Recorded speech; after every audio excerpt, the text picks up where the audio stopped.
Assalamualaikum warahmatullahi wabarakatuh. Bertemu kembali dengan Pak SBK.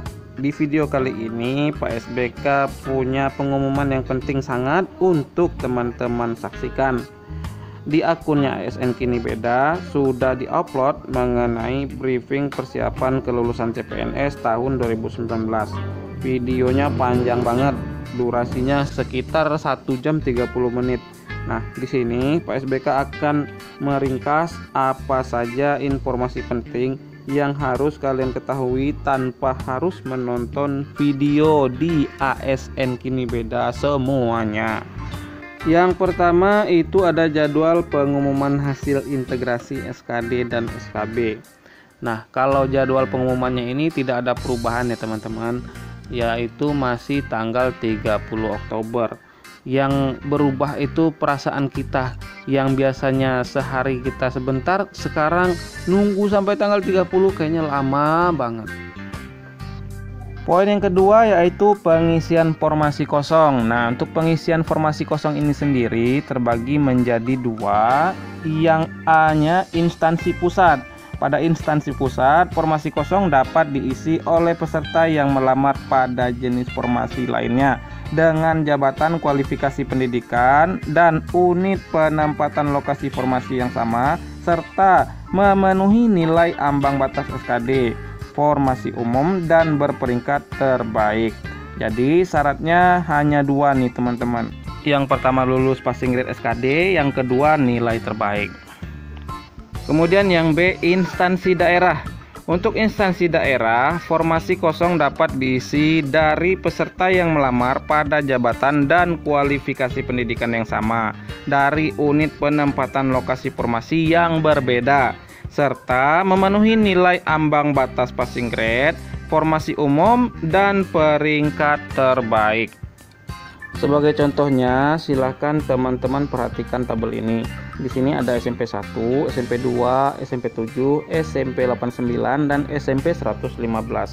Pada contoh ini, karena masih terdapat jabatan yang tidak terpenuhi pada suatu lokasi, contohnya SMP 7 dan SMP 115, dan pada sekolah lain terdapat peserta yang tidak masuk formasi atau istilahnya P/TL, maka peserta yang tidak masuk formasi ini dapat mengisi formasi pada sekolah yang masih belum terpenuhi, di mana jabatan dan kualifikasi pendidikannya sama, dengan syarat memenuhi passing grade umum dan mendapatkan nilai tertinggi.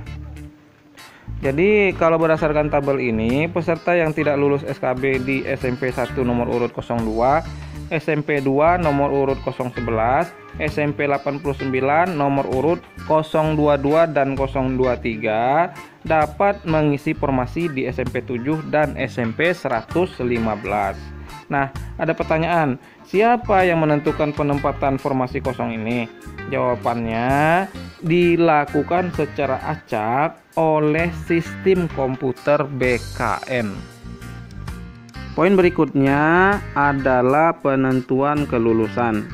Jika ada nilai yang sama setelah integrasi SKD dan SKB, maka kelulusan ditentukan berdasarkan pertama nilai total SKD yang lebih tinggi.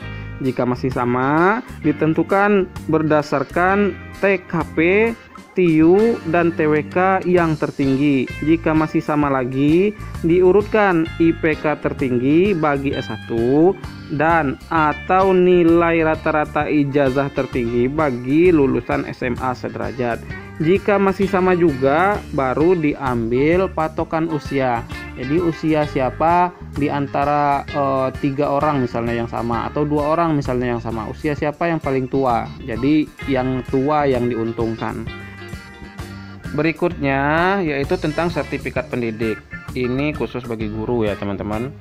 Jadi sertifikat pendidik yang diakui itu harus memenuhi syarat. Yang pertama, wajib linear dengan formasi yang dilamar, dikeluarkan oleh salah satu kementerian, baik itu Kementerian Pendidikan atau Kemendikbud, Kemendikti, dan Kementerian Agama. Nah, ini nih yang akan dapat nilai poin 100% SKB.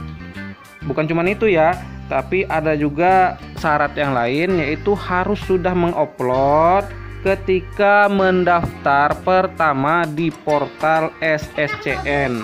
Nah, kalau belum mengupload di portal SSCN pas pendaftaran gimana?